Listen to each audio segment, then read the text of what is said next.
청취자 여러분 안녕하세요. 오늘은 최근 외환 시장에서 많은 분들이 좀 고개를 갸웃하게 만드는 현상인데요. 바로 달러 가치랑 우리 원화 가치가 좀 엇갈리는 움직임, 여기에 대해 좀 깊이 파헤쳐 볼까 합니다. 분명히 세계적으로 보면 달러 힘은 좀 빠지고 있다, 이런 얘기가 많은데 왜 원달러 환율은 여전히 이렇게 높은 수준에서 내려올 생각을 잘 안 하는 걸까요? 오늘 그 속사정을 한번 집중적으로 들여다보겠습니다. 작년 이맘때랑 비교하면요, 글로벌 시장에서 달러 위상이 확실히 달라졌거든요. 소위 달러 인덱스라는 지표가 그걸 딱 보여주죠. 근데 참 이상해요. 원달러 환율은 작년에 달러가 최고로 강했을 때랑 뭐 거의 비슷한 수준에 머물러 있단 말이죠. 단순한 이 숫자 너머에 이 현상이 우리한테 말해주고 있는 중요한 신호는 뭘지 같이 한번 찾아가 보시죠. 그럼 먼저 달러 인덱스, 이게 뭔지부터 좀 확실히 하고 갈게요. 달러 인덱스는요, 그 유로, 일본엔, 영국 파운드 같이 세계 주요 6개 나라 통화 있잖아요.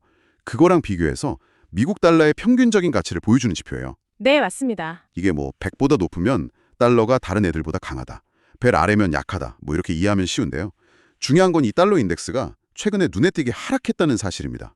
그러니까 전 세계적으로 달러 힘이 예전 같지 않다는 뭐 객관적인 증거인 셈이죠. 네, 바로 그 점이 이번 분석의 어떤 출발점이라고 할 수 있습니다. 작년 상황을 잠깐 돌이켜보면요. 그때 미국이 막 금리 엄청 올리고 긴축 강하게 했잖아요. 그래서 달러 인덱스가 무려 110을 그냥 훌쩍 넘어서면서 킹달러라는 말까지 나왔었죠. 아, 맞아. 킹달러. 그때 원달러 환율 아마 기억하실 텐데 1,430원, 1,440원 막 이 선까지 치솟았어요. 달러가 워낙 강하니까 우리 원화 가치가 상대적으로 떨어지는 건 어찌 보면 당연한 수순이었고요. 그런데 지금 상황은 상당히 달라요. 달러 인덱스는 100 아래로 내려왔고요. 심지어 90대까지 떨어지기도 했었죠. 네. 작년 고점이랑 비교하면 10% 이상 하락한 셈이니까 분명히 달러의 그 글로벌한 파워는 약해진 게 맞습니다. 여기까지는 누구나 예상할 수 있는 흐름이죠. 그렇죠.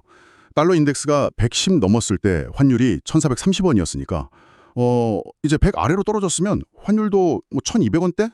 아니면 그 아래로 내려와야 정상 아닌가? 이렇게 생각하는 게 일반적인 상식일 텐데요. 근데 현실은 전혀 다릅니다. 달러 인덱스는 뚝 떨어졌는데 왜 원달러 환율은 여전히 1,430원 언저리에 머물러 있는 걸까요? 여기서부터가 진짜 좀 흥미로운 지점이에요. 바로 그 지점이 현재 외환 시장의 가장 큰 특징이고요. 또 우리가 주목해야 할 핵심 신호라고 봅니다. 보통은 달러가 약해지면 다른 통화들이 상대적으로 좀 강해지면서 예를 들어 우리 원화 같은 경우 원달러 환율이 하락하는 게 일반적인 패턴이거든요. 네, 그게 일반적이죠. 근데 지금은 달러도 약해지고 있는데 원화 역시 같이 약세를 보이는 이른바 동반 약세 현상이 나타나고 있는 겁니다. 동반 약세요. 아, 네, 달러라는 그 기준선 자체가 내려갔는데 또 불구하고 원화가 그만큼 가치를 회복하지 못하고 있다는 뜻이죠. 오히려 같이 약해지는 거예요. 달러도 약해지고 원화도 약해진다. 아, 동반 약세군요. 그럼 우리가 매일 보는 그 1,430원이라는 환율 숫자 자체는 뭐 비슷하지만 그 의미는 작년과는 완전히 달라졌다고 봐야 하는 건가요? 그렇죠. 기준이 되는 달러 가치가 이미 내려앉았는데 환율이 그대로라는 건 우리 원화의 실질적인 힘, 그러니까 구매력이나 뭐 국제적인 위상 같은 게 작년보다 더 약해졌다, 이렇게 해석해야 한다는 말씀이시죠? 정확히 그렇습니다. 겉으로 보이는 그 명목 환율은 비슷할지 몰라도요. 비교 대상인 달러의 가치가 하락했기 때문에 원화의 실질 가치는 더 떨어졌다고 평가하는 게 합리적입니다. 이걸 좀 더 극적으로 표현하는 분석도 있는데요. 예를 들어서 작년 달러 인덱스가 최고점일 때 가령 114 정도. 그때 1,430원이랑요. 현재 달러 인덱스가 크게 하락한 상태. 100 근처라고 치면 이때의 1,430원을 비교하는 거죠. 그러면 현재 원화의 실질적인 약세 정도는 작년 달러 인덱스 기준으로 환산하면 마치 1,580원 수준에 해당할 수도 있다. 이런 계산이 나오는 겁니다. 1,580원이요? 와, 이건 정말 좀 충격적인데요. 물론 뭐 단순 계산이라고는 하지만 그만큼 겉으로 보이는 환율 숫자 뒤에 숨겨진 원화 가치의 하락폭이 클 수 있다는 거군요. 네, 그런 의미로 해석될 여지가 있다는 거죠. 뉴스가 매일 오늘 환율 얼마입니다, 이렇게 발표하는 그 숫자만 봐서는 절대 알 수 없는 더 깊은 의미가 숨어 있었네요. 네, 물론 그 1,580원이라는 숫자는 좀 개념적인 비교 수치일 뿐입니다. 두 시점 간의 달러 인덱스 변화율을 현재 환율에 그냥 기계적으로 적용해 본 거니까요. 실제 환율 결정 요인은 훨씬 더 복잡하죠. 아, 네네. 하지만 이 비교가 시사하는 바는 분명합니다. 현재의 1,430원이라는 환율이 작년의 1,430원보다 우리 경제에는 더 부담스러운 수준일 수 있다는 점이죠. 즉, 원화의 실질적인 구매력이나 국제적인 가치가 그만큼 하락했다는 아주 강력한 신호로 읽어야 한다는 겁니다. 그렇다면 왜 이런 현상이 나타나는 걸까요? 달러가 약해지면 다른 나라 통화들 그래도 어느 정도 강세로 돌아서는 모습을 보이는데 왜 유독 우리 원화만 달러 약세의 혜택을 거의 못 보고 오히려 같이 힘이 빠지는 걸까요? 아주 중요한 질문이십니다. 이 달러 약세 속 원화 약세의 배경에는 여러 가지 좀 복합적인 요인이 작용하고 있을 가능성이 높습니다. 딱 잘라 말하기는 어렵지만 전문가들이 주로 지목하는 요인들로는 예를 들면 우리나라의 무역 수지 적자가 계속되는 거 아니냐는 우려. 무역 수지. 네.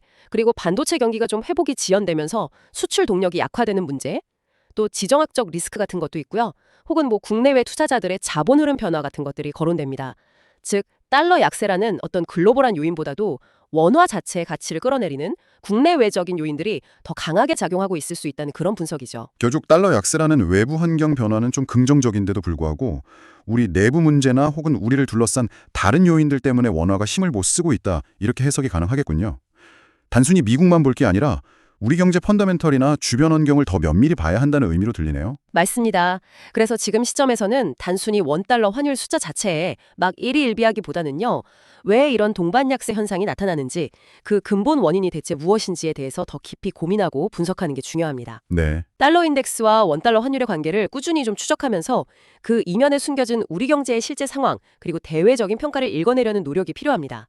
이것이 현재 외환 시장을 이해하는 핵심 열쇠라고 할 수 있겠습니다. 네, 오늘 분석을 통해 얻은 중요한 시사점 한번 정리해 보겠습니다. 최근 달러 인덱스는 하락하면서 글로벌 달러 가치는 약세를 보이고 있지만 원달러 환율은 이례적으로 높은 수준을 유지하고 있다. 이는 달러와 원화가 함께 약세를 보이는 동반 약세 현상 때문이며, 이것은 곧 원화의 실질적인 가치가 겉보기 환율 숫자 이상으로 하락했을 수 있다는 걸 의미한다. 그렇죠. 심지어는 작년 달러 강세 시절에 1,580원과 비슷한 부담일 수 있다는 분석까지 나올 정도고요. 결국 우리가 주목해야 할 것은 발표되는 환율 숫자 그 자체가 아니라 글로벌 달러 가치 변화와 비교했을 때 우리 원화가 상대적으로 얼마나 힘을 쓰고 있는지, 그 실질적인 가치의 변화를 파악하는 것이 중요하다는 점입니다. 그렇습니다. 여기서 한 걸음 더 나아가서 청취자 여러분께서 계속 고민해 보시면 좋을 질문을 한번 던져 보겠습니다.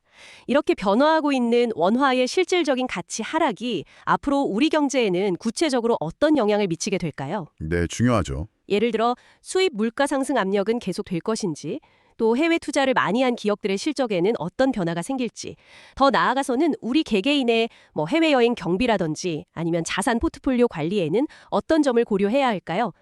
또한 오늘 우리가 다룬 달러 인덱스와 환율 관계 외에도요, 이 원화 약세의 이면에 작용하고 있을지 모르는 또 다른 구조적인 문제나 변수는 없는지, 이런 부분에 대해서 지속적인 관심을 가지고 시장의 더 큰 그림을 읽어보려는 자세가 필요해 보입니다.